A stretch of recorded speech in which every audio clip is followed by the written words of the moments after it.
అవోళ్ళ గ్రహాలు నక్షత్రాలు రాశులు అనేటి అధికార పార్టీకి అనుకూలిస్తే అపోజిషన్ పార్టీలకు అనుకూలంగా ఉండద్దు. ఒకవేళ అపోజిషన్ పార్టీలకు అనుకూలంగా ఉంటే అధికార పార్టీలకు అనుకూలంగా ఉండద్దు. కానీ అదేందో కానీ పరీక్ష రాసిన వాళ్ళందరికీ ఫస్ట్ ర్యాంక్ వచ్చినట్టు అన్ని పార్టీలకు అనుకూలంగానే ఉన్నాయన్నట్టు అనిపిస్తుంది. మన పంచాంగకర్తలు చెప్పే శ్రవణాలు ఇనటోళ్ళ చెవులకైతే ఇంపుగా చెప్తున్నారు అనుకోరాదుర్రీ. ఉగాది పండుగ అంటే మామిడాకుల తోరణాలు, షడ్రుచుల ఉగాది పచ్చడి, భక్ష్యాలు గివే కాదు, ఏడాదంతా ఎట్లా ఉండబోతుందో తెలుసుకునే పంచాంగం కూడా ఇంపార్టెంటేనాయే. కామన్ పబ్లిక్ పంచాంగాల సంగతి అట్లా పెడితే రెండు తెలుగు రాష్ట్రాల అధికార ప్రతిపక్ష పార్టీల పంచాంగం ఎట్లుందో పంచాంగకర్తలతోటి చూపెట్టుకున్నారు అంతా.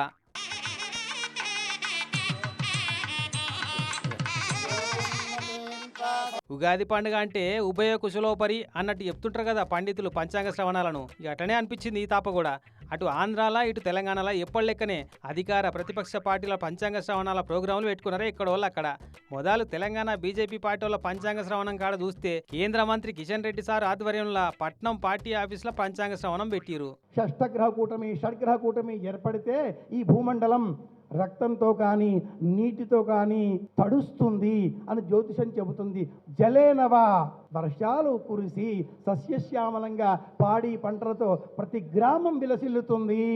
మీ అటెనక ఏ రాశి వాళ్లకు ఎసుంటి జాతకం ఉండబోతుంది అనేది రాశుల వారీగా చెప్పుకొచ్చిండు పంతులు గారు. భారతదేశమే ప్రపంచానికి ఒక దేవాలయం కాబోతోంది. ప్రపంచంలో ఉండే 198 దేశాలకు ఈ దేశమే దేవాలయం. ఈ దేశాధిపతే దైవం.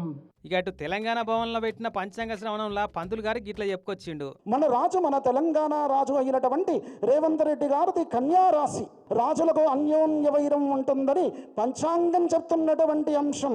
అయ్యా, మీరు మీ యొక్క సీటు పైన ఖచ్చితంగా దృష్టి పెట్టుకోండి, తర్వాత కాపాడుకోవడమే మీకు తథ్యము. ఈ తెలంగాణ ప్రజలు ఏ విధమైనటువంటి ప్రజాపాలన కోరుకుంటూ ఉన్నారో మళ్ళీ కూడా తిరిగి ఆ యొక్క కేసీఆర్ గారు ఖచ్చితంగా ముఖ్యమంత్రిగా పట్టం పట్టడానికి అవకాశం ఉండేటువంటి సంవత్సరం ఇది. ఆ గొయ్యినారులో సీఎం రేవంత్ సార్కు కష్టకాలమే ఉందట. ఈ అటనే మాజీ సీఎం కేసీఆర్ సారే మళ్ళా ముఖ్యమంత్రి అవుతాడట. అదట్లా పెడితే సర్కారు తరఫున రవీంద్ర భారతిలో పెట్టిన ఉగాది పంచాంగ శ్రవణంలో పండితుల వారికి ఇట్లా చెప్పిండు.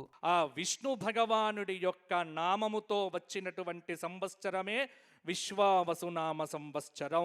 మరల రిజిస్ట్రేషన్లు పరుగులెత్తి బ్రహ్మాండంగా ఈ సంవత్సరం రియల్ ఎస్టేట్ రంగం ఉరకబోతోంది. ఈ సంవత్సరంలో తెలంగాణలో అద్భుతంగా ఉండబోతోంది అని మనకు సంకేతాలు ఇస్తోంది విశ్వావసునామ సంవత్సరం. పాలకులకు పరిపాలన అనేటువంటిది చాలా భారంగా ఉన్నప్పటికీ కూడా రాజు ఈ సంవత్సరం ఎవరొచ్చారు? సూర్యనారాయణుడే ఈ సంవత్సరం రాజుగా వచ్చాడు. మరిగా గాంధీ భవన్లో పెట్టిన పంచాంగ శ్రవణం కూడా ఏం చెప్పిందో అది కూడా చూద్దాం పారి. రాజు సూర్యుడు అవడంచే రాజు మంత్రులతో అన్యోన్య అభిప్రాయాలు వైరభావాలు కూడా కలుగుతాయి. అరాచక శక్తులు పెరుగుతాయి. దేశమంతటా కూడా గృహ నిర్మాణ పథకాలు బాగుగా అమలు జరుగుతాయి. ఇప్పుడు ఏపీలో సర్కారుల పంచాంగ శ్రవణం చూడుర్రి. ఇటువంటి ముఖ్యమంత్రి ఎవరికి దొరుకుతాడండి? మనకు దొరికాడు. మన అదృష్టం. నిరంతరము ప్రజలు చూడండి, సైన్యాధ్యక్షుడు కొంచెం ఒకటి మీదికి దూకుడుగా వెళ్ళడం అంటే వెళ్ళడు. ఆయన కొంచెం ఆగి ఆలోచించి అవతలి వాళ్ళ మీద ఏమైనా చేయాలంటే ఆలోచిస్తుంటాడు. చంద్రబాబు గారి లాగానే. ఎందుకంటే ఆయన కూడా చంద్రశాసనుడు. అవసరమైతే చండశాసనుడు అవుతాడు, కానీ మామూలుగా చంద్రశాసనుడే ఆయన. చాలా మెత్తని శాసనం ఉంటుంది. ఎందుకంటే సూర్య చంద్రుల యొక్క కలయిక.